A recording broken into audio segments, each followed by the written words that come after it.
I just want to smack you. So here we are. We've studied their platforms. We've identified certain possibilities, fact patterns. We've created contingency plans. So no matter what the next administration throws at us, we're ready. We will continue to stand tall in the face of injustice, revenge, or retribution. And we are prepared, my friends, to fight back. Let me just say this to Big Tish James, the New York Attorney General.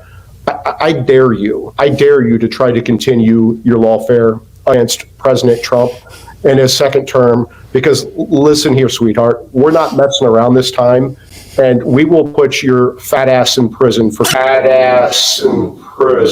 conspiracy. Damn! So think long and hard before you want to violate President Trump's constitutional rights or any other American's constitutional rights. It's not going to happen again. Not this time. Remember this? This is, they went after Trump's top aides. They put Steve Bannon in prison. They put Peter Navarro in prison.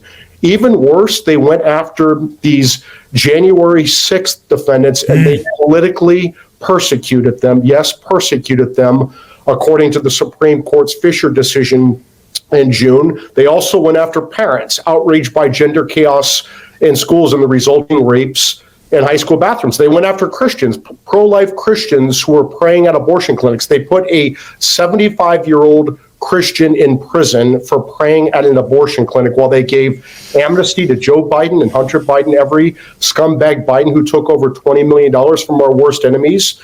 They gave amnesty to BLM and Antifa and Hamas rioters. They gave amnesty to Planned Parenthood activists who were terrorizing Catholic churches and pro-life pregnancy centers. They gave amnesty to trans terrorists who attacked Catholic churches. So yes, I mean every word I said in that tweet. This can never happen again. Oh God, please, no, no!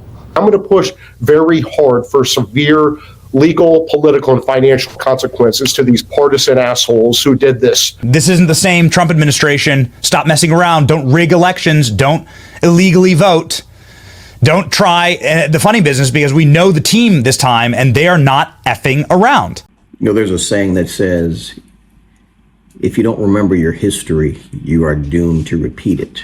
And when I came across this video of Trump's attorney referencing this New York Attorney General, Letitia James, for her rhetoric, it just reminded me of all the crap that we had gone through in this country in the last 4 years. A lot of it I had even forgotten about. You know, nobody talks about the Black Lives Matter riots or the Antifa riots, and how the fact that Kamala Harris, yes, Kamala Harris, those of you that wanted to vote for her, were literally bailing out people that were destroying our cities and our towns, burning police stations to the ground. And I think I have a bigger problem with that, because I'm a former police officer.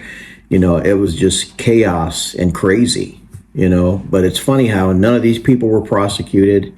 Nobody went after these organizations, and nothing was ever done. You look at what happened to Donald Trump, and that's just one person. You know, he mentioned several other people. Steve Bannon, I believe. Navarro was one of the other names. And that's just two of many people that the Department of Justice targeted for their political purposes. And my wife and I were talking about it this morning. This garbage needs to stop. Initially, I had a different frame of mind. You know, I was thinking, you know what? Take the high road, Trump. Don't go in there and start going after people because of turn the other cheek type of deal, and don't rise to their level of stupidity and ignorance. But the more I think about it, you know, when she and I were talking about it, she made a lot of good points when she said they should go after everybody and hold everybody accountable. Everybody in this country should have the same standard. It doesn't matter if you're in government or politics, or you're the chief of police, the governor, it doesn't matter. If you mess up, you should be held accountable. And we can go back to look at just what Kamala Harris did when she was raising money to bail out criminals, clear criminals, not to mention all the people that were locked up by her back when she was an attorney general for minor crimes. Or it's just so much.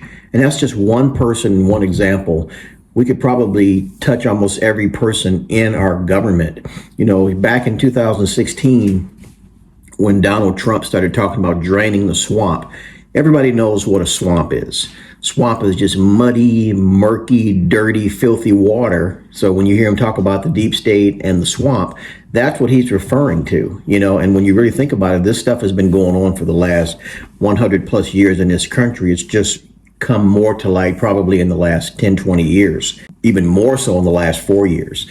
And you've seen what they did to him.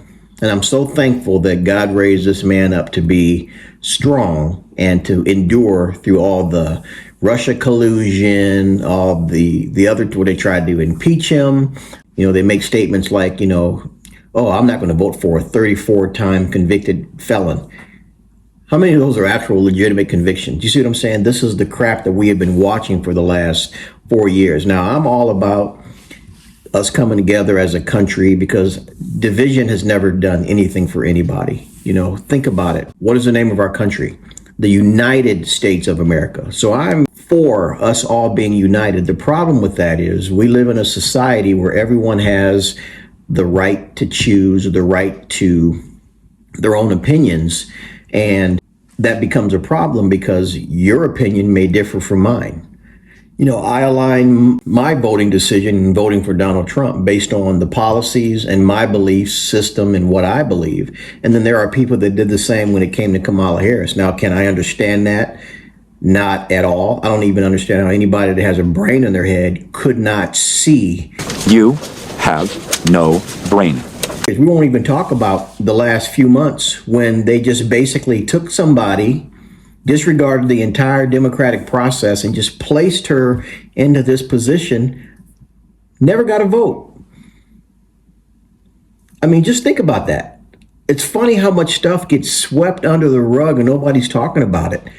I'm telling you right now, if I wanted and voted for Donald Trump in the primary, and then all of a sudden the Republican Party comes out and decides, hey, we're going to put Ron DeSantis in there. I'm like, I didn't vote for Ron DeSantis. Why are more people in outrage about this? These are just numerous examples of the crazy that we have been experiencing the last 4 years, you know, and it's time for it to stop.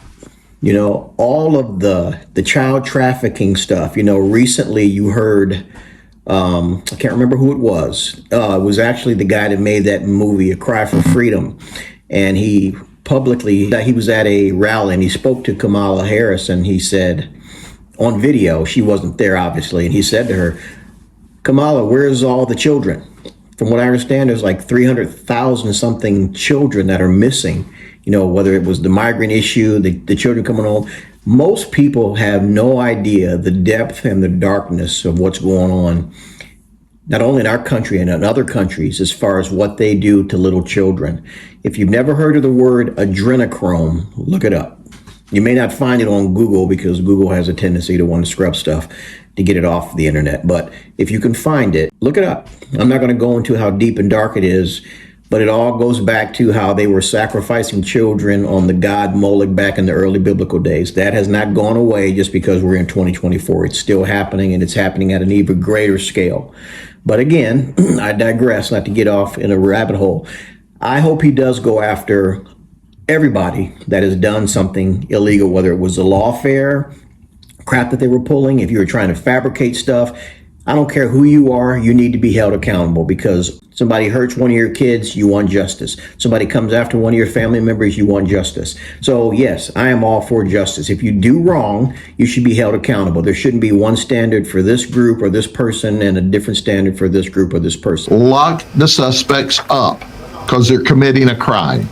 And I'm sorry, if you look at the map that they showed the other day after Trump won, it was a map of the United States. And if you look at the red, and this was all based on how people voted, there were pockets of blue. But I mean, if you stand back like 10 feet from this map, you can't even see the blue. I truly believe America has spoken. And sadly, there are those who are still asleep, that for whatever reason are crying and losing their minds over the fact that Donald Trump has gotten in. And honestly, I believe a lot of it is just believing the lies and the rhetoric of the mainstream media, the MSNBCs and the CNNs and all the garbage, the ABCs, the CBS, NBC, all the garbage that they're trying to get people to believe everything that they were saying about Trump was true. You know, and what's funny, it shows you how easily we can be swayed. All of us lived through Donald Trump's presidency. Up until COVID, I call COVID the dividing line, but up until that point, we all lived. Not once was he a dictator. Not once did we see him putting people in internment camps. So how do you guys come up with this stuff and believe this garbage? Seriously, you're asleep. I just want to smack you, wake you up, because I'll be being honest and transparent. There was a time when I was asleep. You know, and the more that you wake up and start realizing, you just want to shout it from the rooftops and get people to see the truth. But long story short, I want to stay on here long, is I pray that Donald Trump holds everybody accountable that had, and not just coming after him, everybody that has been a victim of this garbage that we've seen over the last 4 to 10 years in this country. And bottom line, and I'll end on this note, if Donald Trump is in position that he's in as the elected president of the United States of America, he is there only because God placed him there. That's biblical. I know some of you don't believe in the Bible. I don't care. Bottom line is the Bible said that God is the one that raises up kings and leaders. So if he's in that position, God, nobody but God placed him there for his divine purposes. You look at all these celebrities that were saying they're going to leave the country if Donald Trump wins, whether it was Whoopi Goldberg, Robert De Niro. The list is too long for me to even go on here. You ever notice how none of them leave? Donald Trump has now won the presidency twice, almost won it in 2020. That's a whole nother story. Won't go there. I believe he did. But anyway, think about it. None of these people ever leave. Deep down inside, they know this is the greatest country to live in. Bottom line, why they will never leave is because they know that they will never have it as good as they have it in this country, as long as they have a leader that will help them maintain the freedoms that they currently have. I love you guys, and I will check you on the next one. Later.